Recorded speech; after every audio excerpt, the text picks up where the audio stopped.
Custo de vida, emprego e desemprego, cesta básica, tarifas públicas, salário mínimo. Agora, na Brasil Atual, a análise do DIEESE. E vamos conversar agora com o diretor técnico do DIEESE, Fausto Augusto Júnior. Bom dia, Fausto. Bom dia, Glauco. Bom dia a todos. Fausto, ontem o IBGE divulgou um levantamento apontando que no Brasil há 5 milhões e 100 mil domicílios em condições precárias, né, que são caracterizados ali por um padrão urbanístico irregular, que existe carência dos serviços essenciais, lugares inclusive que muitas vezes a única ação do Estado é a ação policial. A gente tem aí uma série de problemas e também, mas nessa pandemia isso ainda salta mais aos olhos, né? Porque muitas vezes as pessoas sequer conseguem fazer o isolamento social da forma devida. Como é que você viu aí esses dados do IBGE, Fausto? Então, Glauco, eu acho que a gente está com esses dados, vai esclarecendo um pouco, inclusive, alguns dos dilemas que nós estamos vivendo hoje com relação à pandemia. Não é só uma questão do próprio isolamento, né? São residências que não têm, inclusive, uma parte importante dos direitos da cidadania, né? Nós estamos falando de serviços básicos, né? Serviços de água, serviços de esgoto, serviços de coleta de lixo, serviços de entrega, inclusive, né? Ou seja, no momento em que a gente tem uma pandemia, em que as pessoas deveriam ficar em casa, na sua grande maioria, esses lugares têm muita dificuldade, inclusive, de acessar esses benefícios, né? Acessar esses serviços. Eu acho que esse é um dado importante, é um dado que vai mostrando para a gente o quão difícil também é a gente conseguir encarar, nesse cenário de pandemia, as condições reais aqui da população, as condições reais de moradia. Na outra ponta, é importante a gente olhar como é que a pandemia, inclusive, ela foi se espalhando quando chegou nesses conglomerados. Não é à toa que a gente viu a nossa primeira grande crise, né, do ponto de vista da doença, lá em Manaus. E Manaus é a cidade com a maior proporção de homicídios nessas condições, né, das grandes cidades. Então a gente vai olhando ali o quanto está colocado enquanto dilema para nós aqui no Brasil. A questão da habitação é uma questão fundamental a ser enfrentada, é um direito a ser enfrentado, e a gente sabe que com a renda do brasileiro, essas moradias, né, ou seja, esses conglomerados de moradia com muita dificuldade e poucos serviços, eles fazem parte da realidade. E por isso o Estado precisa construir ações que passam no mínimo, para você prover serviços para essas comunidades. É claro que a gente sabe também que uma das características dessa comunidade é a questão da posse da terra, né? A questão da posse do bem, né? da casa, propriamente dito, do ponto de vista formal. Essa é uma outra dificuldade quando a gente vai olhar, por exemplo, como é que essas famílias acabam acessando o sistema bancário, né, se elas acabam tendo um sistema de crédito. Normalmente, algumas dessas moradias, inclusive, você sequer consegue registrar como domicílio. Então, isso é um outro problema que a gente vai encontrando aqui no Brasil e que vai ampliando a nossa dificuldade. Mas, de certo modo, esses dados vão mostrando para nós o que é um pouco o Brasil. O Brasil é um país pobre, o Brasil é um país desigual, o Brasil é um país que uma parte significativa da sua população vive em condições muito precárias, né? Em que em momentos de doença, em momentos de pandemia, isso se explicita e isso cobra o seu preço muito alto.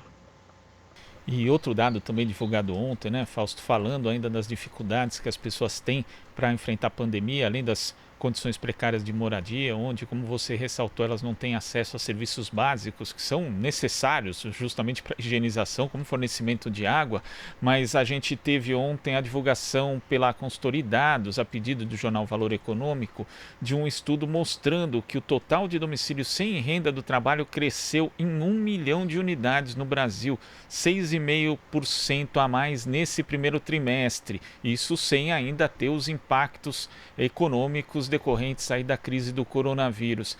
Isso é bastante preocupante, Fausto?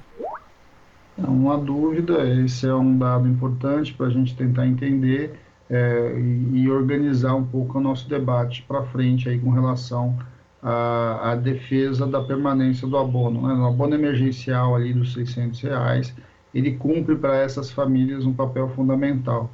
Nós estamos falando aí de um conjunto enorme de famílias que já não tinham renda ou uma renda muito baixa. E nesse momento, isso está se ampliando. Essa pesquisa ela pegou ali o primeiro trimestre do ano, ou seja, do ponto de vista da pandemia, foram basicamente 15 dias ali do agravamento da pandemia. Nós já estamos há 2 meses desses dados, né? Então significa que muito provavelmente a quantidade de domicílios sem renda do trabalho está se ampliando e coloca para nós, coloca para a sociedade em geral, o quão importante é o papel do Estado, o quão importante é que a gente mantenha alguma renda para esse conjunto de famílias até que a economia, até que a situação econômica volte a alguma normalidade. Nós estamos falando ali, em grande medida, de pessoas que estão desempregadas, que estão desalentadas, que são pessoas que estão fora do mercado de trabalho, de alguma forma, e aí, com a economia informal, basicamente, ela deriva do ponto de vista do afastamento social. O que a gente está assistindo aí é muita dificuldade.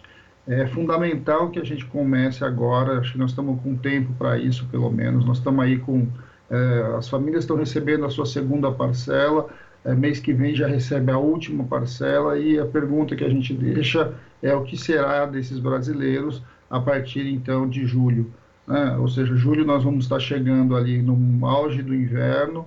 Ontem foi divulgado os dados, ou seja, pela primeira vez morreram mais de 1.000 brasileiros, resultado aí da Covid-19, e de repente nós vamos provavelmente caminhar para que no auge da crise, no auge no número de doentes, no auge no número de óbitos, a gente ainda tem a suspensão do benefício. Eu acho que é fundamental que a sociedade comece a se organizar, que a gente comece a compreender o que significa de fato os R$600 para uma parte importante e significativa dessa sociedade, que isso transpassa inclusive a pandemia. Nós estamos falando aí de um conjunto de pessoas, um conjunto enorme de famílias que não conseguem ter renda, simplesmente porque o nosso sistema econômico, ele acaba, de certo modo, excluindo uma parte importante da mão de obra, uma parte importante dos trabalhadores, que não podem ser esquecidos pela sociedade. Eu acho que é papel da sociedade em geral a gente abrir esse debate, deixando muito claro que a pandemia não vai passar tão rápido quanto se imaginava, de um lado, e a crise econômica que vem com ela vai ter consequências tão grandes quanto a própria questão da questão sanitária. Eu acho que é o momento para a gente abrir esse debate, colocar a questão de que é fundamental que o abono emergencial caminhe para se tornar uma renda básica de cidadania. Essa mobilização, como você ressalta, tem que começar desde já, Fausto. Muito obrigado aqui pela sua participação e até a próxima.